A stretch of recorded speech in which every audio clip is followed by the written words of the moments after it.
नौकरी, मजबूरी या शौक, सीधी सादी सी रोली की शादी सिड से तय होती है। शादी के बाद तुम नौकरी करना चाहोगी? नहीं नहीं, बिल्कुल नहीं। वैसे मैं ये नहीं कहती कि नौकरी करना ठीक नहीं है, लेकिन पर्सनली मैं ये सोचती हूँ कि मैं गृहिणी बनूंगी। हाँ हाँ, क्यों नहीं। गृहिणी बनना भी आसान नहीं है। एक सफल परिवार चलाना किसी देश को चलाने जितना ही कठिन है। रोली को सिड का साथ और बात दोनों अच्छी लगती है और फिर वो दिन भी आ जाता है जब दोनों की शादी हो जाती है। शादी के बाद ये क्या, सारा दिन किचन, कपड़े और चार दीवारों के आगे पीछे घूमती रहती है। जा बाहर निकल कर देख, कितनी स्मार्ट लगती हैं वो औरतें जो नौकरी करती है। हाँ, अच्छी तो लगती है सासू माँ, लेकिन मैं नौकरी नहीं कर सकती। मेरा मन घर के कामों में ही लगता है। अरे मेरी बेटी तो कमाती है, अपने को फिट भी रखती है और सास को भी खूब शॉपिंग करवाती है। अच्छी बात है ना सासू माँ, मैं तो जो है उसी में संतोष मान लेती हूँ। बरकत होनी होगी तो इसी में भी हो जाएगी। ये बोलकर रोली चली जाती है। एक दिन सास की सहेली घर आती है, जहाँ रोली उन्हें चाय के साथ कई तरह के पकवान बनाकर खिलाती है। अरे वाह, तेरी बहू तो बहुत गुणी है, कितना सब बनाकर ले आई। मेरी वाली तो ऑफिस से आकर 2 रोटी ही सेक दे तो समझो एहसान कर दिया। अरे ऐसा ना बोल, तेरे घर में 2 कार, 4 मंजिला मकान और तेरे लिए जो वो अपने पैसे से साड़ी लाती है वो भी तो कितनी कीमती होती है। अरे मेरी वाली तो बस सारा दिन इन्हीं 2 कमरों को ताजमहल बनाने में लगी रहती है। सहेली चली जाती है। कुछ समय बाद रोली को एक सुंदर सी बेटी होती है। अरे क्या सारा दिन उस बच्चे में लगी रहती है? माँ, मुझे ना 1 मिनट भी छोड़ने का मन नहीं करता। देखिए ना कितनी प्यारी है। मैं ना इस हर पल को एंजॉय करना चाहती हूँ। अरे हाँ हाँ, हमने भी बच्चे पाले हैं, हम भी जानते हैं कि कितने प्यारे होते हैं और अपने बच्चे को बढ़ता हुआ देखना कितना अच्छा लगता है। लेकिन एक दिन अचानक और रोली, एक बहुत बड़ी घटना हो गई। एक शॉर्ट सर्किट से पूरी दुकान जल गई। ओह, अब क्या कुछ समझ में नहीं आ रहा कि कैसे घर चलेगा। घर की पूरी गाड़ी पटरी पर लाने के लिए कई साल लग जाएंगे और वापस पहले जैसे होने में भी बहुत टाइम लग जाएगा।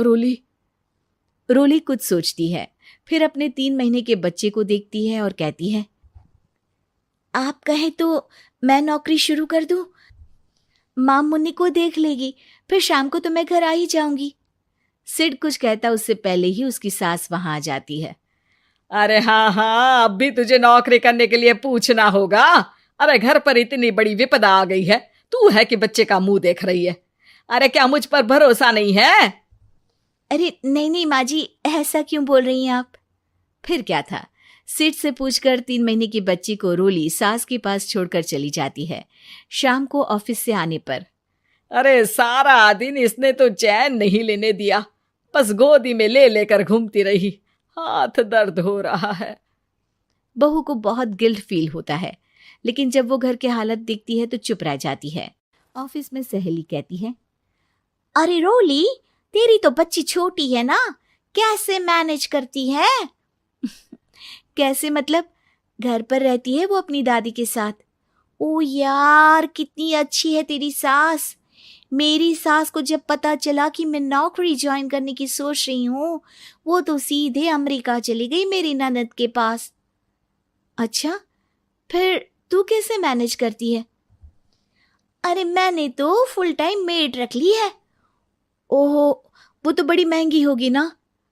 हाँ यार, लेकिन कमाई भी तो हो रही है ना। यार, मैं तो कभी अपना बच्चा इनके मम्मी पापा के पास ना छोड़ू। प्यार दुलार में खराब कर देते हैं ये दादा दादी बच्चे को। नहीं नहीं, मुझे अपनी सास पर पूरा विश्वास है। जो मेरे पति को इतनी अच्छी शिक्षा के साथ बड़ा कर सकती हैं, वो मेरी बच्ची को कभी नहीं बिगाड़ेगी। खैर, रोली की इस सोच से उलट पड़ोसियों के बीच हाथ में बच्ची पकड़े रोली की सास कहती है, अरे क्या बताऊं, सारा दिन बहू बाहर रहती है। पहले अपने बच्चे पालो, फिर बच्चों के बच्चे। अरे अपना जीवन तो कुछ रहा ही नहीं। अरे नहाने भी जाती हूं ना तो इसे साथ रखती हूँ, कल को कहीं गिर गई या चोट लग गई तो बहू तो हमारी खाल उखाड़ लेगी ना। अरे ऐसा भी क्या डरना बहू से, नौकरी थोड़ी की है उसकी।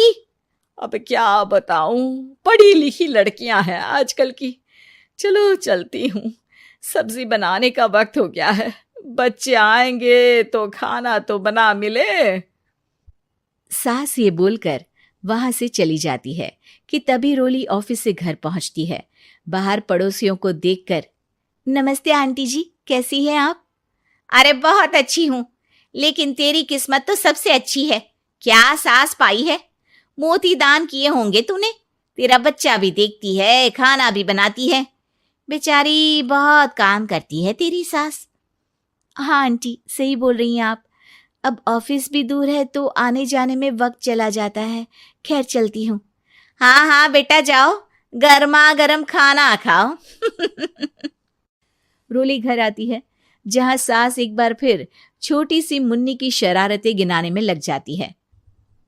अरे आज तो इसकी वजह से मुझे 2 बार कपड़े बदलने पड़े, बार बार पानी गिरा दे रही थी। दोपहर में थोड़ा सोचा कि आराम कर लूं तो दूध के लिए रोने लगी। हाय, मैं तो परेशान ही हो गई। रोली को सास की बात अब कुछ अजीब लगती है, पर वो जल्दी से कपड़े बदलकर किचन में जाकर रोटियां बनाने लगती है। सारा महीना काम करने के बाद रोली को सैलरी मिलती है।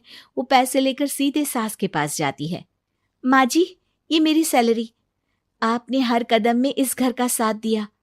मैं नौकरी करने के पक्ष में नहीं थी, मैं तो अपने बच्चे को बढ़ता देखना चाहती थी।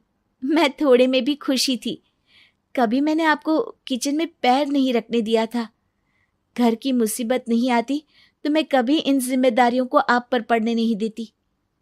अब सास समझ चुकी थी कि उसकी गलती कहाँ है। हाथ में पैसे देखकर कहती है, मैं पढ़ी लिखी नहीं थी तो पति ने भी कभी पैसे हाथ में नहीं रखे, बेटे ने भी गल्ला संभाला, लेकिन तूने मुझे समझा। ये मेरा सम्मान है कि एक बहू होकर तूने पूरी सैलरी मेरे हाथ में रखी बेटा।